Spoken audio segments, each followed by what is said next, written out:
নমস্কার বন্ধুরা, সবাই কেমন আছো? আশা করি সবাই ভালো আছো। আজকে আমি বানাবো কচুর শাক, নিরামিষ কচুর শাক ছোলা দিয়ে। তার জন্য আমি ছোলা নিয়েছি, আগের দিন রাত্রে ভিজিয়ে রেখেছিলাম। আর নিয়েছি নারকেলগুলো আমি লম্বা লম্বা করে কেটে নিয়েছি। তারপর 3টে লঙ্কা নিয়েছি, কাঁচা লঙ্কা। আর সবাই যদি ঝাল বেশি খেতে চায় নিতে পারে কলঙ্ক, ওরা ঝালটা তো কম খাই বলে 3টে লঙ্কা নিয়েছি। কচুগুলো কেটে রেখেছিলাম, সেই কচুগুলোকে আমি একটু সেদ্ধ করে নেবো। তার জন্য আমি জল দিয়ে ওটাকে গ্যাসে বসিয়ে দিয়ে ঢাকা দিয়ে রাখবো। ওটাকে আমি ঢাকা দিয়ে রেখে তারপরে ওইদিকে আমি নারকেলগুলো লম্বা লম্বা আছে সেগুলো ছোটো ছোটো টুকরো করে নেবো। এরকম করে প্রত্যেকটা নারকেল আমি কেটে নেব। কাটা হয়ে গেলে তারপরে আমি দেখব যে কচুটা আমি 50% মতো সেদ্ধ করব।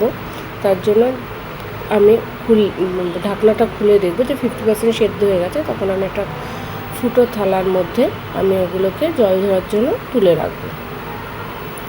জল ঝরিয়ে তুলে রেখে তারপরে আমি ওভেনে একটা কড়াই বসিয়ে ওর মধ্যে আমি কড়াইটা গরম হলে ওর মধ্যে আমি তেল দিয়ে দেবো। তেলটা গরম হয়ে গেলে তেল দেবো। তেল গরম হলে আমি যে নারকেলগুলো কেটে রেখেছিলাম ওই নারকেলগুলোকে ভাজতে দিয়ে দেবো। ভালো করে ভেজে নেব, লাল লাল হয়ে করে ভেজে নিতে হবে। আর আমাদের কচু শাকটা খেতে খুবই ভালো লাগে, বিশেষ করে নিরামিষ কচু শাক। সবথেকে বেশি আমাদের বাড়িতে নিরামিষই কচু শাকটা হয়, চিংড়ি দিয়ে অত হয় না। আমরা নিরামিষ খেতে বেশি কচু শাক ভালোবাসি। তারপরে নারকেলগুলো ভাজা হয়ে গেলে তুলে রেখে ওই তেলের মধ্যে কালো জিরে ফোড়ন আর ওই কাঁচা লঙ্কা চেরা দিয়ে দেবো।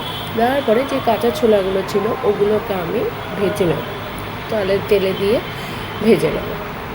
এই কচু দিয়ে ভেজে নিয়ে তারপরে যখন একটু ভাজা ভাজা হয়ে যাবে, তারপরে যে সেদ্ধ করে আমি কচুটা রেখে দিয়েছিলাম সেই কচুটা আমি কড়াইতে দিয়ে দেবো।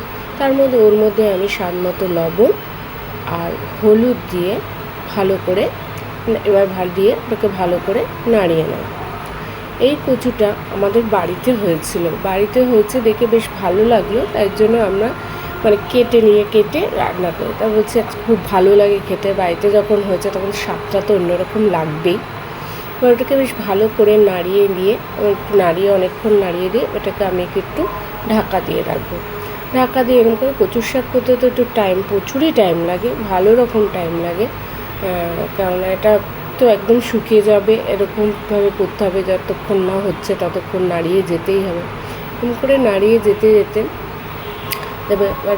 এবার গ্যাসের ওভেনটাকে অল্প আঁচে রেখে দিতে হবে।